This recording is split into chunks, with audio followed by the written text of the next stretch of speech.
Hey guys, this is Mohit Chaubey and we are watching Knowledge Brook. Knowledge Brook में आज हम मध्य प्रदेश के तमाम महत्वपूर्ण मेलों के विषय में चर्चा करेंगे। हम यह जानेंगे कि मध्य प्रदेश में जितने भी मेलों का आयोजन होता है यह किस प्रकार मध्य प्रदेश ही नहीं बल्कि भारत के इतिहास को प्रभावित करता है और इनका क्या पृष्ठभूमि रही है और क्या इतिहास रहा है। चलिए, सबसे पहले हम मध्य प्रदेश का ही नहीं बल्कि भारत का एक बहुत ही फेमस मेला, बहुत ही प्रख्यात मेला जिसको हम सिंहस्थ या कुंभ के नाम से जानते हैं, इसके बारे में चर्चा करें तो यह मध्य प्रदेश के उज्जैन में आयोजित होता है। इस मेले का आयोजन मध्य प्रदेश के उज्जैन नगर से बहने वाली शिप्रा नदी के किनारे पर होता है और यह मेला मध्य प्रदेश में सिर्फ एक जगह जो कि उज्जैन में ही आयोजित होता है। इसके अतिरिक्त जो कुंभ है, यह मेला मध्य प्रदेश में और कहीं आयोजित नहीं होता। अगर हम बात करें कि उज्जैन के इतिहास की, तो उज्जैन सांस्कृतिक और धार्मिक रूप से काफ़ी समृद्ध इतिहास रखता है। उज्जैन की बात करें तो यहाँ पे महान कवि कालिदास जी का जन्म हुआ। साथ ही भगवान श्री कृष्ण और उनके दोस्त सुदामा यहाँ पर शिक्षा प्राप्त करते थे और उनके गुरु का नाम था ऋषि संदीपनी। इसलिए उज्जैन में ही संदीपनी आश्रम के साक्ष्य मिलते हैं।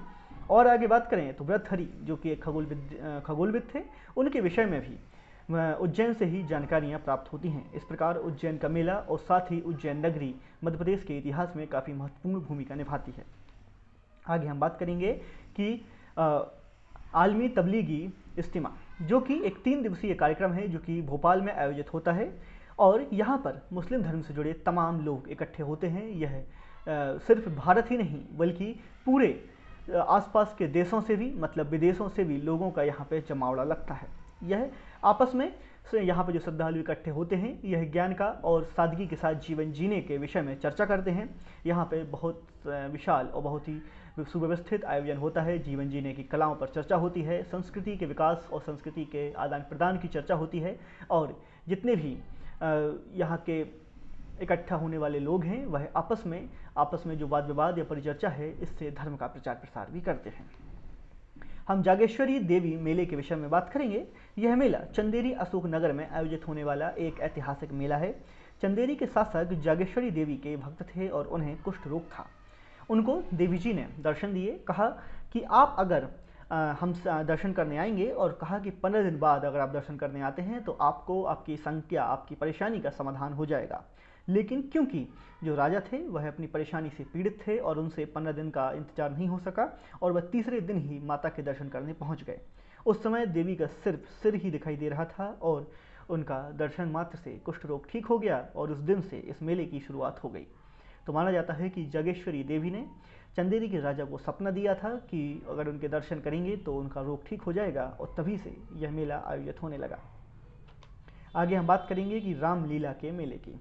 रामलीला का मेला जो है, रामलीला फेयर जो है, भांडेर दतिया में आयोजित किया जाता है। इस मेले का आयोजन करीब करीब 100 वर्ष से अधिक पुराने काल से हो रहा है और यह जनवरी फरवरी माह के दौरान इस मेले का आयोजन होता है। आगे हम बात करेंगे कि हीरा भूमिया के मेले की।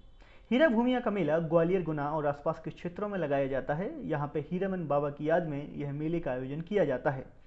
माना जाता है कि यहाँ पे हीरामन बाबा के आशीर्वाद से महिलाओं का बांझपन दूर होता है और यह मेला अगस्त सितंबर के महीने के दौरान आयोजित किया जाता है। अगले मेले की बात करेंगे तो पीर बुधान का मेला, जो कि 250 से अधिक साल पुराना है। शिवपुरी के सनावत स्थान नाम की जगह पर यह लगता है और यहाँ पर एक संत हुए थे जिनका नाम था मुस्लिम संत श्री पीर बुधान। इन्हीं की कब्र पर इस मेले का आयोजन किया जाता है और इसका आयोजन अगस्त सितंबर माह के दौरान किया जाता है। अगले मेले की बात करेंगे तो नागाजी का मेला। नागाजी का मेला अकबर के समय से संत नागाजी की स्मृति में यह मेला लग रहा है। मुरैना जिले के पोरशा गांव में इसका आयोजन होता है और यह आयोजन करीब 1 महीने तक चलता है। पहले यहाँ बंदरों का मेला लगता था, बंदरों का व्यापार होता था, लेकिन आजकल यहाँ पर घरेलू पशुओं को बेचा जाता है और उनका व्यापार होता है। आगे बात करेंगे हम तेजाजी फेयर की। तो गुना जिले के भामावत गांव में इस मेले का आयोजन किया जाता है। निमाड़ में भी इस मेले का आयोजन किया जाता है। माना जाता है कि तेजाजी एक सच्चे संत थे और इनके आशीर्वाद से काफ़ी लोगों के जो परेशानियां हैं वह दूर होती नहीं। तो करीब 70 वर्षों से इस मेले का आयोजन गुना में किया जा रहा है। अगर अभी तक आपने हमें हमारे व्हाट्सएप ग्रुप पर या फिर यूट्यूब पर ज्वाइन नहीं किया है तो आप हमें यूट्यूब पर सब्सक्राइब कर सकते हैं, ताकि जब भी कोई वीडियो अपलोड हो उसकी जानकारी आपको मिल सके। आप हमारे नॉलेज ग्रुप के टेलीग्राम चैनल को ज्वाइन कर सकते हैं, जिसकी लिंक डिस्क्रिप्शन बॉक्स में दी गई है, और ताकि जब भी कोई वीडियो अपलोड हो उसके PDF आप नोट्स की तरह यूज़ कर सकें और वो आपको प्राप्त हो सकें। हम बात करेंगे अमरकंटक के शिवरात्रि मेला की।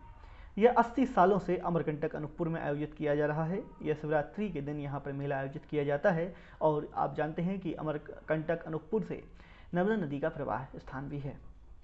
चलिए बात करें महामृत्युंजय का मेला। रीवा जिले में महामृत्युंजय मेला का आयोजन किया जाता है। यह मेला वर्ष में 2 बार आयोजित होता है, एक बार वसंत पंचमी पर, दूसरी बार शिवरात्रि के दिन। अगले मेले की बात करेंगे हम चंडी देवी का मेला। सीधी जिले के घोघरा गांव में चंडी देवी का मंदिर है, वहां पर इस मेले का आयोजन किया जाता है। चंडी देवी को माता पार्वती का अवतार माना जाता है, और यह मेला मार्च अप्रैल माह में आयोजित किया जाता है। याद रखेंगे, चंडी देवी का मेला सीधी जिले में आयोजित किया जाता है। अगले मेले की बात करें तो सवाउद्दीन औलिया का मेला। तो सवाउद्दीन औलिया बाबा का जो उर्स है, यह नीमच में फरवरी माह के आसपास आयोजित किया जाता है। 4 दिन तक चलने वाला यह मेला है, और सवाउद्दीन औलिया बाबा की याद में यह उनकी मजार पर आयोजित किया जाता है। आगे हम बात करेंगे कालूजी महाराज का मेला। पश्चिमी निमाड़ खरगोन में मुख्य रूप से इस मेले का आयोजन पिपलिया खुर्द में 1 महीने तक लगभग किया जाता है। यह लगभग 200 वर्ष पुराना मेला है।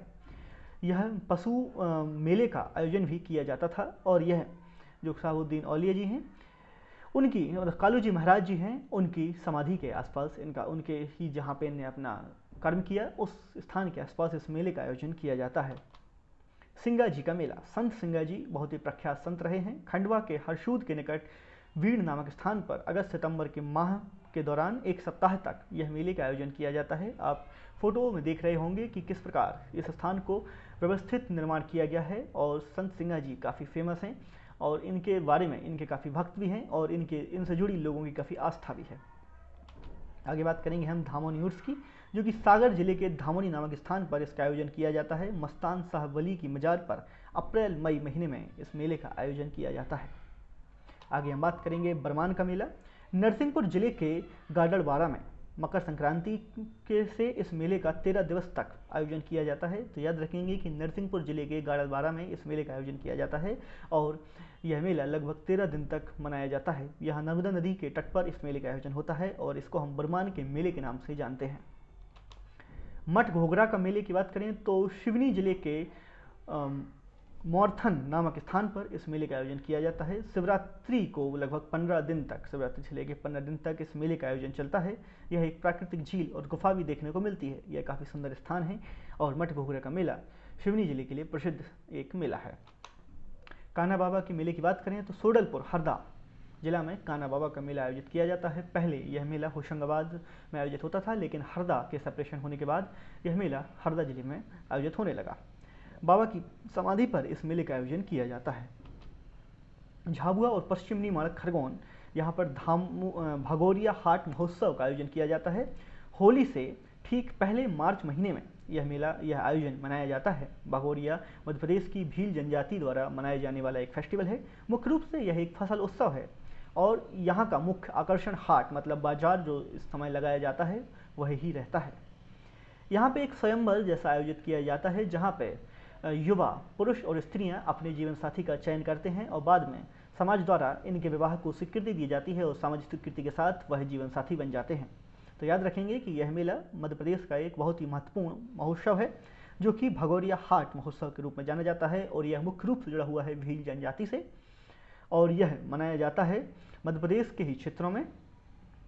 तो याद रखेंगे इस मेले के बारे में। चलिए, तो यह था आज मेलों से जुड़े हुए तमाम महत्वपूर्ण तथ्य। उम्मीद करते हैं कि पूरा वीडियो आपको अच्छा लगा होगा, और जितने भी महत्वपूर्ण तथ्य यहाँ पर कवर हो सकते थे वो हमने किए। एक रिवीजन वीडियो जो इससे थोड़ा छोटा होगा वह हम अगली वीडियो के रूप में अपलोड करेंगे, जहाँ पे आप इस पूरे मेलों को रिवाइज करेंगे। धन्यवाद, जुड़े रहिए हमारे साथ और देखते रहिए नॉलेज।